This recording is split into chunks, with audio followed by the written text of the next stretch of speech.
Bonjour, bonjour. Alors, bienvenue sur ma chaîne YouTube Essence Motive, comme vous le voyez sur la photo là. Alors, c'est la chaîne Nzasa, comme j'aime bien le dire. Les dimanches, nous avons la rubrique spirituelle parce que pour moi, sans Dieu, on ne peut rien. Et les lundis et mardis, c'est pour les autres aspects de la vie. En d'autres termes, l'entrepreneuriat, les conseils, la motivation et bien d'autres. Alors, nous allons discuter du visa EB3 et des opportunités de travail aux États-Unis. Le visa EB3 est un programme d'immigration qui permet aux travailleurs étrangers qualifiés de venir travailler aux États-Unis de manière permanente. Alors, explorons les principaux points à connaître. Premier point, qu'est-ce que le visa EB3?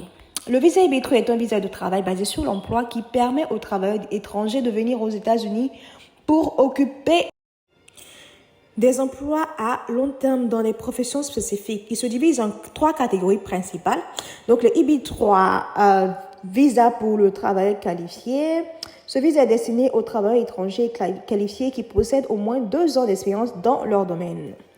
EB3, visa pour le travail non qualifié. Cette catégorie concerne les emplois nécessitant au moins de qualifications spécifiques, mais qui demeurent essentielles pour l'économie américaine. EB3, visa pour le travail de l'agriculture. Ce visa est destiné aux travailleurs agricoles, saisonniers ou permanents. Alors, la section de conditions d'admissibilité. Pour être éligible au visa EB3, il y a plusieurs conditions à remplir. Offre d'emploi, vous devez avoir une offre d'emploi d'un employeur américain prêt à sponsoriser votre visa. Qualification, vous devez démontrer que vous avez les qualifications nécessaires pour occuper l'emploi proposé. Certification du travail, l'employeur doit obtenir une certification du travail délivrée par le département du travail des États-Unis. La processus de demande. Donc, la processus de demande de visa peut être complexe et comprend généralement les étapes suivantes. L'employeur soumet une demande de certification du travail au département du travail des États-Unis. Cette fois, une certification du travail approuvée, l'employeur soumet une pétition I-140 au service de l'immigration américain en votre nom. Une fois la pétition I-40 approuvée, vous pouvez soumettre une demande de visa EB3 auprès du service consulaire américain dans votre pays d'origine. Après l'approbation de votre demande de visa, vous pouvez entrer aux États-Unis pour commencer à travailler. Les avantages du EB3 visa. Alors, le visa EB3 présente de nombreux avantages, notamment la possibilité de vivre et de travailler aux États-Unis de manière permanente, d'accéder aux avantages sociaux et de demander la résidence permanente, la carte VETA, après une certaine période de temps.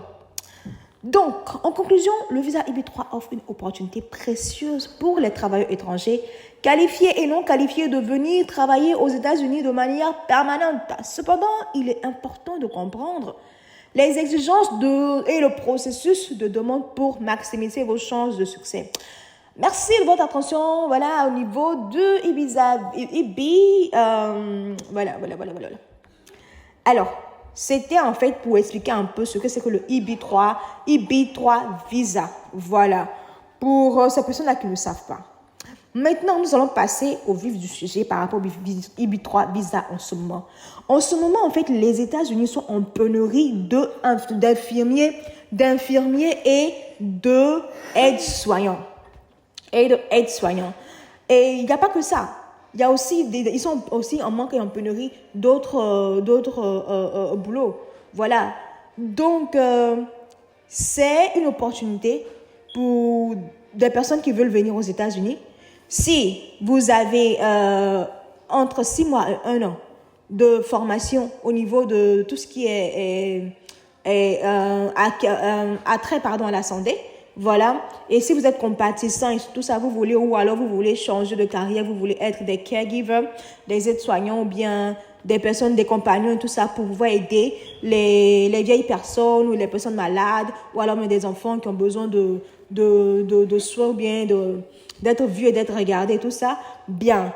Le EB3 visa est en ce moment très, très, très en vogue. Et il y a des sociétés qui recrutent des personnes pour venir travailler ici aux USA. Et parmi ces sociétés-là, il y a une société, on a pris le temps de faire la recherche et du nom de careerforamerica.com. Donc, si tu vas sur le net, que tu tapes careerforamerica.com, tu vas voir qu'ils recherchent des soignants qualifiés et compatissants. Et eux, ils sont comme les middlemen. ils sont là, ils recherchent des personnes pour les employeurs. Donc, à ce niveau-là, tu n'auras pas à payer les frais par rapport au visa. C'est l'employeur qui se charge de payer tes frais. Donc, c'est-à-dire que quand tu soumets ton dossier, que tu es accepté, tu es pris et tout ça, toi, tu ne fais que attendre parce que c'est l'employeur qui va s'occuper de ça. Donc, eux, ils sont là pour recruter.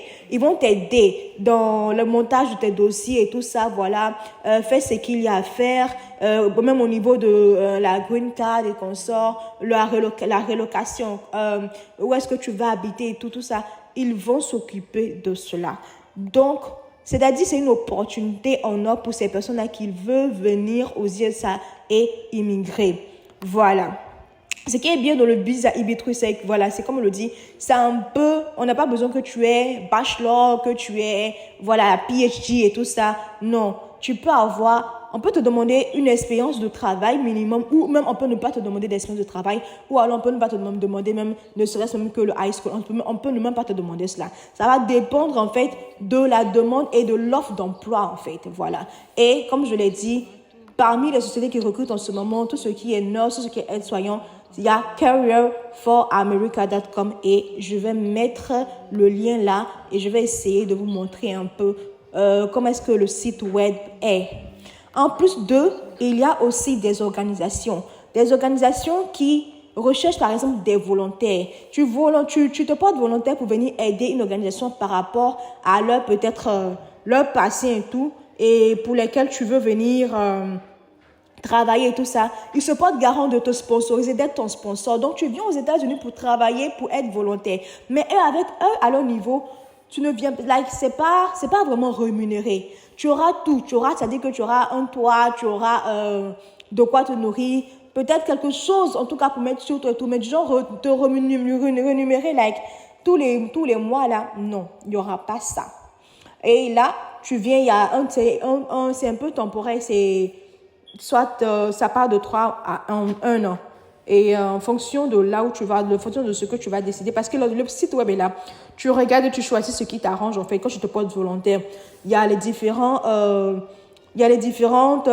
fonctions qui sont là, tu choisis ce qui t'arrange et tout. Et ça, tu n'as pas besoin d'avoir tu n'as pas besoin d'avoir d'expérience de travail. Voilà, tu n'as pas besoin d'avoir d'expérience de travail et ça part de 18 à 65 ans. Et ce que je dis ici en ce moment au niveau de la pénurie et tout ça, ce n'est pas seulement aux États-Unis. Ça existe en Australie, ça existe en Finlande, ça existe en UK, ça existe everywhere. Donc, si tu as essayé quelque part, mais si tu veux tenter ta chance plusieurs fois, tu peux essayer dans pratiquement tous les pays. Si tu utilises la même méthode sur Google, je vais écrire sous la vidéo, là, je vais laisser les keywords, les mots principaux que tu peux utiliser pour pouvoir trouver un travail et tout ça. Il n'y a pas que les nurses, mais il n'y a pas que le niveau de la santé. Même au niveau de McDonald's, des besoins des équipes, des teams et tout ça. Au niveau de la construction, au niveau de quoi encore? Des trucks, les personnes qui conduisent les trucks et tout ça. La demande est forte. Au niveau de l'agriculture, la demande est forte. Donc, au fur et à mesure, je vais déposer les vidéos. Connectez-vous, likez, souscrivez et surtout, activez la cloche de notification pour ne rien rater. Aussi, pour ces personnes-là qui veulent venir aux États-Unis, qui n'ont pas les moyens au niveau de l'école de l'éducation, il y a des scholarships. Il y a des écoles qui, pour la première année, permettent aux étudiants internationaux de venir étudier et c'est à leurs frais. Ça existe. Il faut aller aux informations, mes frères et mes sœurs. Donc, je vais déposer tout cela bientôt. Aujourd'hui, j'ai fait une vidéo vraiment sans visage, sans rien, voilà, parce que lorsque j'ai posté que j'allais parler de cela, j'ai eu beaucoup de retours et tout. J'étais un peu sous la pression, donc voilà, il fallait que je fasse la vidéo, vous mettre un peu sur le chemin. Donc déjà, vous allez commencer à faire les recherches et tout. Et s'il y a des choses que vous ne comprenez pas, ou bien vous voulez aller un peu plus en profondeur, mon email est là, vous rentrez en contact avec moi et on verra comment est-ce que les choses se feront à ce niveau. Merci et surtout, à bientôt. N'oubliez pas de partager, liker et abonnez-vous. Merci.